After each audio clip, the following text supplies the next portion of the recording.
And what's it like being in the media storm? You said the media was brutal on you. Brutal. And how were they brutal? Because on the one hand, the New York Times is coming out with all this stuff, and it's some media is telling your story, Right. backing your story, I guess. No, they're telling the facts. Okay, right. They're not taking sides. They're just telling the facts as they lay.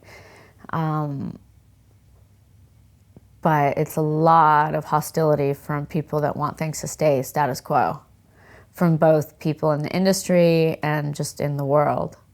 They don't like, it's like if you have this comfortable chair under you, even though you know it's not rightfully yours, people don't want you to be like, no, sorry, you need to sit in that chair. They don't want to move chairs, even if the other chair is better for them. That's a good analogy. And so what happened? What was the biggest thing that surprised you about that media backlash? I wouldn't say anything surprised me. It was just the force and the sheer, like if you touch your phone, you have an app and you hold your phone and you're like, oh my God, this is the porthole into like a billion people's voices, and they all have thoughts, and it's like a live wire. The second week after the New York Times story broke, I was in Hawaii and I let my phone go in the ocean. I was just like, just die.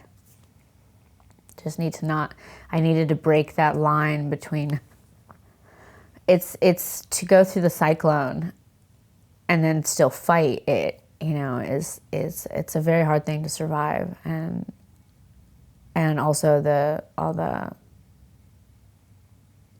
power people coming after me and trying to shut me down. And then, a lot of women trying to help that too. And you had to keep fighting because you're being challenged. Why didn't you do this? Why didn't you do this? So it is a big fight. It was a big fight, and what was sad about it was that, it was a big fight. And that the fight doesn't encompass the fact that my book is about so much more, that it's about thought structure, right? That part of the discussion was kind of lost. It wasn't, it was too broad-minded at the time, I think. I think we are starting to have that conversation now. Whereas before, it was like very focused on, I would do an interview and they would just ask me about the hotel room. It's like you're being sexist by reducing my life to a rape.